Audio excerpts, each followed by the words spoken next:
Hi guys, this is Gadgetman 404 and this is the aftermath of the crash after the flyaway. Now it's still working. If I connect it up, the USB port is still working. The GPS won't come on because we're indoors, and as you can hear in a minute, still arming. That's with one motor missing. So it isn't an ESC issue. I think it was probably a calibration issue, and that's a default setting that after you haven't throttled up, the quadcopter actually turns itself off. So the first impressions was what a mess. The second impressions are this is probably retrievable, salvageable. I should be able to take all the parts out of this and fit them into another shell like this, or a phantom shell, or whatever. And that's what I'm going to do today. I'm not going to film that because it's going to take forever, but I'm going to strip it all down, save all the screws, and I'm going to probably put it on like a wooden base just to test it, check that the GPS, check that the return to home works and all that kind of thing. It's going to be a lot lighter as well because, you know, I mean, it's pretty light without the gimbal, but a wooden frame, just single layer, forearms, etc, etc. I think it's going to be, it might even fly really, really well like that. It's just going to look, you know, Frankenstein's monster. I might even, in a bit, I might just put it outside and see if I actually get GPS lock. I've connected it to the computer. Now the port underneath has always been a bit dodgy, and I'm not sure it's the USB port or it's the actual lead, because this thing turns all the way around and I'm pretty sure it shouldn't be doing that, and then it makes that ding dong noise. But I've had it connected to this and it has, the horizon line was changing. Now it's not now, but the horizon line earlier today, it was changing and the modes were changing like as if the transmitter is connected to it. But I just think with this dodgy USB port underneath, and it's always been like this since the day I had it. Some days it would work. I even installed the software onto a different computer thinking there was an issue with my computer, but I'm pretty sure it's not the computer at all, it's just the port underneath. It's always been a bit iffy. It's very loose, wobbles from left to right, and then if you hold it in a certain position, eventually you'll hear the computer go beep boop as if it's recognising the USB port, but it doesn't do it all the time. That's the problem. But, you know, I think this is salvageable, and I'll try and arm again.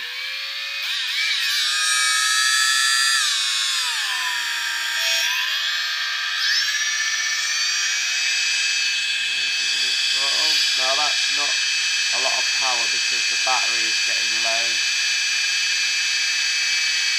But, you know, I think there doesn't seem to be any deviation. The motors are spinning nice and square, they're not wobbling or anything like that, and as I say, not used it for 10 seconds or whatever, so it throttles down. That's it really. It's just an update with the FreeX. I might even put all the gubbins into a phantom shell, so then everyone will think I've got a phantom with just a different colour transmitter. That'd be pretty cool. And yeah, that's it really, guys. Thanks for subscribing, thanks for your comments. I've had no haters because you can clearly see in the video of the crash footage that it was out of my control. It went over the tree line and then it came lower than the tree line, but it just kept drifting away from me, and it flew for up to, like I say, a mile, 1,000 odd meters.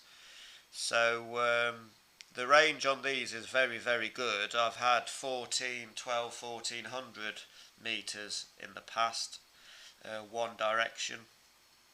Used to be a pop group, didn't they? One Direction. Not very good now, though, are they? But anyway, forget that one. Yeah, so I'm waffling.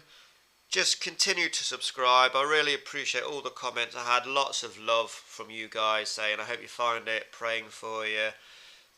Sorry to hear about your drone. Don't give up, don't give up. And I didn't. I kept going back, looking, rang loads of people, left messages, and eventually got her back. Yeah, albeit in pieces and one motor missing. But when I take this apart, I'm pretty sure I've got one of these motors. And I'll solder that on. Then I'll try and see if that arms and that's turning. And job's a good one. And then all I've got to do really is just take all this lot off and put it onto a wooden frame just for testing purposes.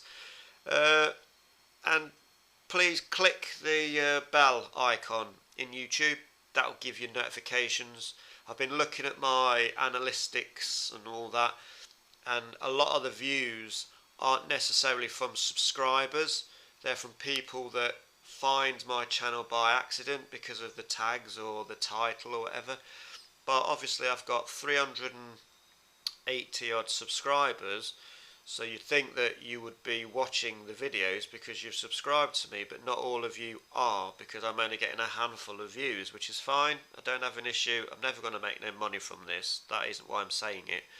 But if you guys want to know what's going off, click the bell icon in the YouTube page next door to when you subscribe, and then you'll be notified by email or take you to a pop-up on YouTube and let you know that I've posted something. And if you guys want to watch it, then you can watch it. But yeah, see, now that's the USB port. Oh, it's working, and it makes a ding noise.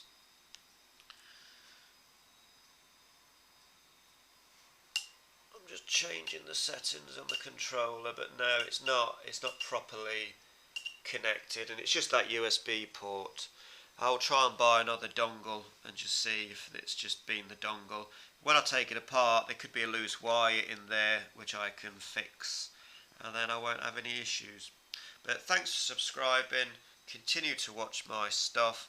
Watch out for the new rebuilds, because I'm not giving up on this quadcopter, because that's the first time it's ever done anything like that, and I don't want to chuck it away.